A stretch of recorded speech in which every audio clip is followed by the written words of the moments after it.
You saying, I want to do this. Will you believe in me? Will you give me this opportunity to go do it? And if it doesn't work out, then I'll go do these other things. I'll make sure that our home is taken care of or whatever. But because you just back down, like that's when you went into this like shell of a man that you were, and that you lost your drive. You lost your will basically to really fulfill your talents and goals.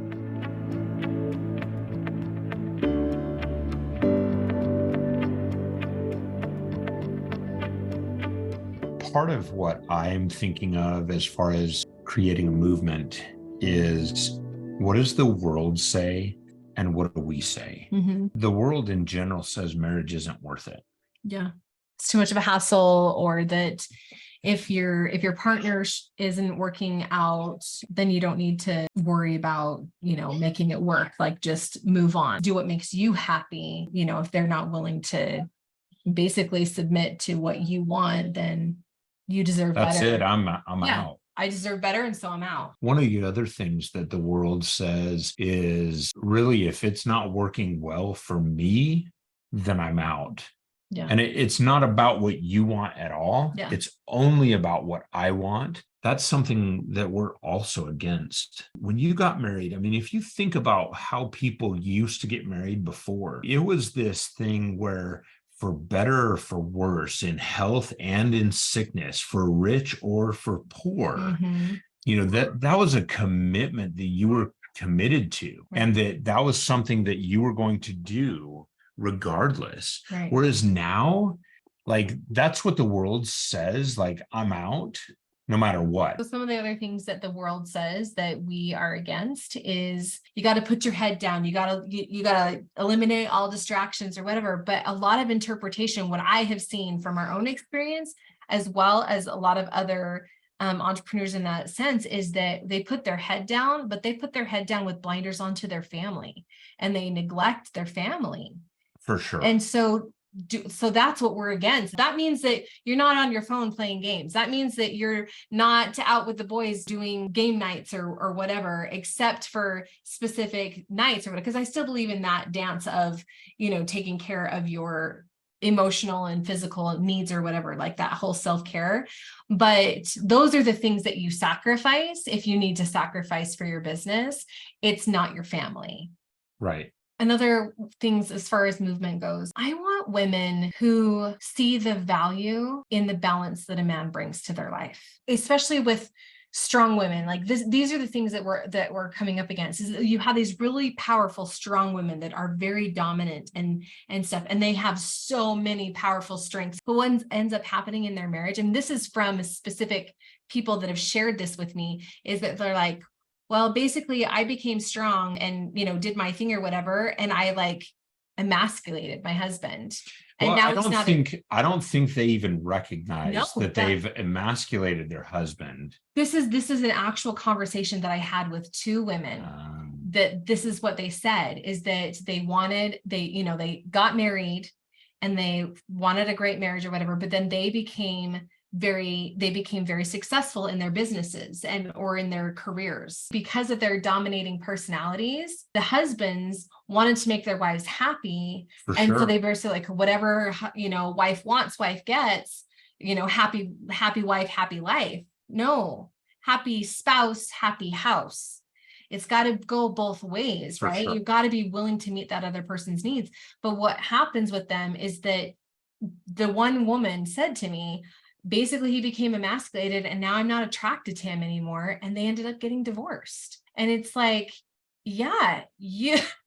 Look at what you've created. Yeah. I mean, and it's not just her. I mean, obviously it's not just her. It is both of them. But I think one of the biggest problems is that when you get a woman that's so strong like that, most men want their wives or their girlfriends or whoever they're with, their partner, to be happy. Mm-hmm. Most men, that's what they want. Mm-hmm. In fact, I remember a long time ago, somebody saying that if women understood their power, they'd stop complaining about what the men do and they'd start treating those men like the kings they want them to act like. Mm-hmm. And if they did that, then the men would swim through shark-infested waters just to get them an iced tea. Right. I think that's very true. I Yeah. think most men would be willing to do whatever they could for their wives or their spouse, their partner, their girlfriend, whoever it is that they're with. But what happens is these, domineering women come in and dominate, and the men go, okay, no problem. And at the same time, those women want a strong man, Right. but not willing to step back to Right. allow him to be strong. Exactly. Even if he wants to be strong, even if he is strong, oftentimes they're so overpowering that the man goes, okay, whatever, I'm good. Yeah. And I think it really takes a very, very strong man to say, no, we're not going to play that game. Yeah. I have things that I add to this relationship, and you're going to allow me to add them. You're not going to tell me I can't add those things. But I don't know, in those words, in that tone, I don't know how receptive that would not be. necessarily in that tone, but that's the message, and it Right. needs to be delivered. Sure. And if a man is willing to stand up and say those things, then the wife goes, yeah, you are strong, you're right. I Right. mean, that's what's happened in our relationship. Sure. After going through a little bit of therapy and stuff, we realized some of the things that happened early on in our marriage that we weren't even consciously aware that happened. And that We was were unconsciously aware. yeah. No, not even that, because I hate that term, right? It's more subconsciously aware. Right. But the thing is, with what happened is that you had that philosophy that you wanted to do whatever it took to make me happy. And so I took that at face value, and you came to me with this idea, different ideas of different career paths that you wanted to take. And when you presented them to me, you were like, okay, these are, I think it was 3 different options or whatever. And you're like, this is the one that I really want to take. And I know I can do it. Yeah. But it's the most risky one. I was already an entrepreneur at that point. I was like, we need something stable because my income is not stable yet. And we had just bought a house. And so it was like, well, I need regular income or whatever. And so I just took it at face value that you're like, but whatever it is that you decide that you want me to do, I will do because I want to make you happy. And so when I chose for you to take the job that you absolutely hated, then you just backed down and said, okay, that's fine. It crushed you. You saying, I want to do this. Will you believe in me? Will you give me this opportunity to go do it? And if it doesn't work out, then I'll go do these other things. I'll make sure that our home is taken care of or whatever. But because you just backed down, like that's when you went into this like shell of a man that you were. And that you lost your drive, you lost your will basically to really serve, to really fulfill like your talents and goals and everything like that. And that's when that's when stuff started to happen between us where it wasn't attractive anymore. It wasn't fulfilling anymore. And I felt like I was pulling our relationship along, like I was dragging you along in our relationship, and it wasn't well. And at that point, I anymore. mean, I was kind of a dead body that you were dragging along because I didn't have the drive anymore. Right. And that's kind of what we did. Right. But I know I think that's what happens all the time. Yeah. And people don't recognize that that's what's gone on. Right.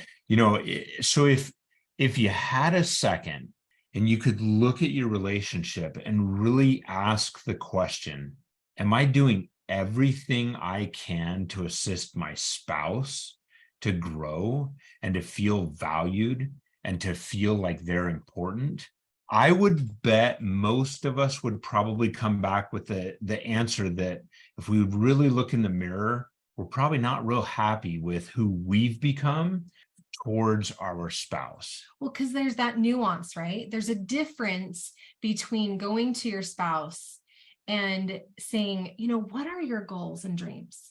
What do you want out of life? Like, if you died today, what regrets would you have, if any? And if you would have regrets, what would you do? Because obviously you're not dead. So what would you do differently? And how can I support you in doing that? Well, like and that I kind of think empowerment would be really huge. versus coming at you and saying, I want you to grow. I want you to be, vivacious. I want you to have that drive. And I'm like pushing you to have a drive that may not be in a direction that you want. Correct. That's not the way to approach it. Well, in fact, I think of our current situation. For 9 years, I've been a nurse. And I like the career. I like the things that I'm able to do, but there's a lot of things that I really detest about nursing. Over the time, like I've enjoyed it, but ultimately that was not going to give me fulfillment because of the squash factor, is what I call it, right? That I feel like I'm being squashed down and prevented from meeting my abilities, talents, etc., which is why this is so exciting, because now I can do whatever I can. Who knows? Maybe it'll be successful. Maybe it won't. With as much as you and I have felt pushed from him, we're going to be successful. Right, because I really feel like there are so many couples out there that want to have that strong relationship, but just don't know they don't know the skills, they don't know the tools to use in order to, get past those barriers of communication, and feel like instead of spinning wheels and feel like there's always constantly fighting over different things. And they want to be able to have, be heard, be seen, be able to ask for the things that they need, in their needs without feeling too vulnerable or whatever, that they have a safe place to be able to ask those things, and both ways. That's like a really powerful thing right there that you just said, to be in a safe place. Because think of early on in our marriage, when we would have fights and stuff, we didn't feel safe. We didn't feel like we could go and talk about anything and everything with each other. But what about now? Like, and I know that if we have some kind of disagreement, it's okay. We'll get through it. Yeah. We're going to work through it. And it's never even a question of, oh my gosh, she hates me, blah, blah, blah. No. She doesn't like me right now, but she loves me. Right. She absolutely loves me. And you're never questioning. Right. It's like this thing where we just know that no matter what, like, I've got your back. Exactly. And you've got mine. Right. And we're going to get through this. And yeah, we're a little bit upset right now, or a lot upset right now, but that's okay, right? It's okay to be mad. It's also okay to let go of those things and to forgive and to love anyway, because we do. Yeah. It's been interesting. There has been several feeds on Facebook recently that have been asking the question of what makes a strong marriage, which I think is interesting that it's, that they've been asking. But as I've thought about that, I'm like, one of the foundations that we have in our marriage is that we absolutely have each other's back, that we believe the highest intention of the other person, even when we're being at our worst, as far as how we're acting, that we have this foundation that what we're doing is not who we are. Who we are is that highest potential, that highest self, that, that celestial or whatever of what we want to be, like that eternal perspective of, I see you for who you are and where you came from, and what you're doing right now is not who you are. Yeah. And like the other day, you started getting a little snappy with me and grumpy or whatever. And you just made a comment, and I just kind of looked at you and then you just totally softened. I was like, I don't think that's how you want to be treating me right now. And you're like, you're right, it's not. And the humility to say, no, I'm not acting in my best self. I'm not treating you the way I want to, to recognize that immediately. Yeah. That's a powerful thing.